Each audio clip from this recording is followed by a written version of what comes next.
Jeff Th. Pon, Director of the Office of Personnel Management, and Margaret Weichert, a Deputy Director of the Office of Management and Budget, discussed federal pay, retirement, and civil service reform during a Public Service Recognition Week forum at the Partnership for Public Service in Washington last week and at a House hearing Wednesday. Partnership for Public Service, even President Trump can have a decent thought now and then. Take his president's management agenda, which outlines ideas to improve the federal government. The chapters cover general themes that any administration could endorse, such as improving customer experience with federal services, getting payments right, and sharing quality services, decorated with color photos of happy citizens and dedicated federal workers. It conveys a "let's do better" message with little hint of looming controversies.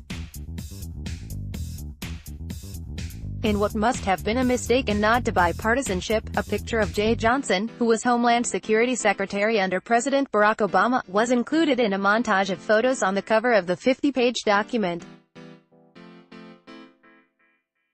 Someone has since corrected that, before, hopefully for their sake, the narcissistic Trump saw it.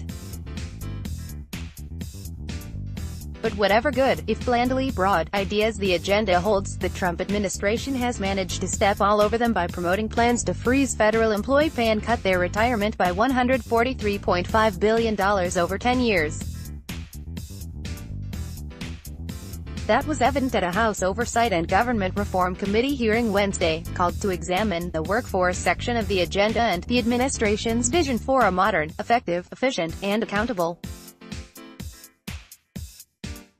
federal government. That vision got little attention compared to the workforce provisions that dominated the session, largely because of critical comments from Democrats to two administration officials who defended the punitive proposals. The workforce section of the agenda is less than 4 pages and briefly mentions the freeze and retirement hit in one paragraph on page 19.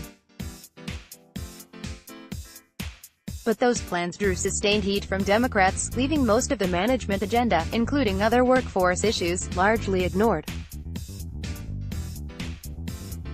For example, in his opening statement, Rep.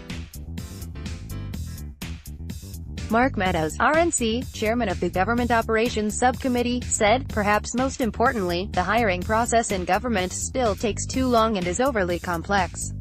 That's an example of an issue that could draw broad support from Republicans and Democrats, from labor and management.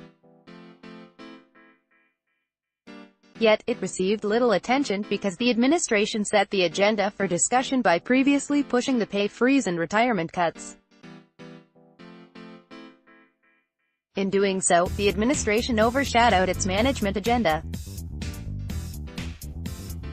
Even issues of employee accountability and performance, the focus of Republican attention, could not overcome the priority the administration gives to making feds poorer. In the name of modernization, the administration's budget and legislative proposals are nothing more than a tax on the federal workforce. Rep.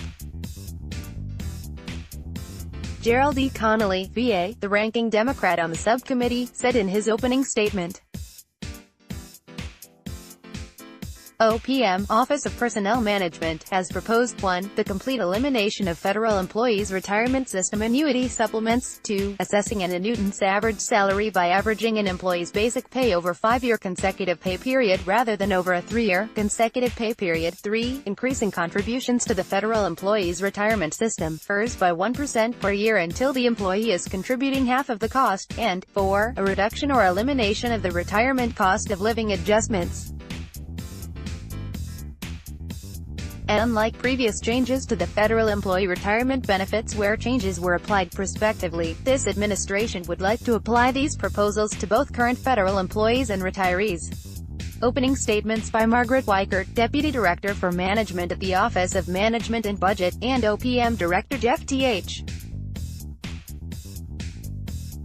Pon did not specifically mention the retirement cuts Pon proposed in a letter to Congress 2 weeks ago.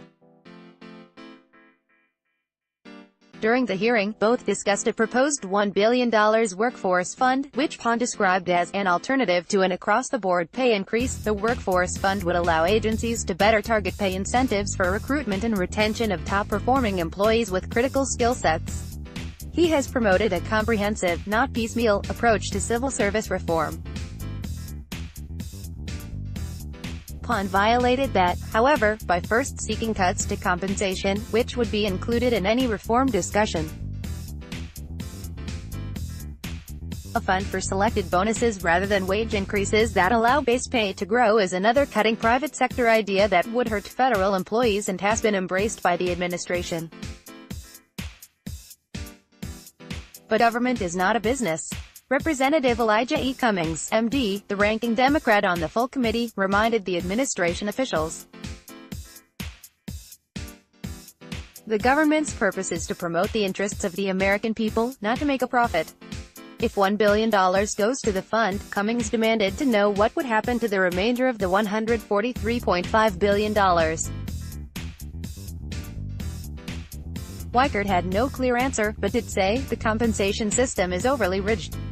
Pon has previously denounced a peanut butter approach to federal pay, meaning rigid actions like across-the-board pay increases. Yet a freeze clearly is more peanut butter than jelly. Federal unions vigorously disagree that the current system is too rigid. Any meaningful discussion, however, of the pros and cons of issues affecting the workforce, IT modernization and data accountability initiatives, the agenda's 3 key drivers of modernizing government for the 21st century, was preempted by the administration's decision to push the pay freeze and retirement cuts before all else. That shows the priorities of Trump, Weichert and Pon. Read more. Trump's aides defend pay freeze and retirement cuts, but raise unanswered questions. Trump thanks federal employees with $143.5 billion in retirement cuts. Mulvaney defends pay freeze even for feds he knows are underpaid.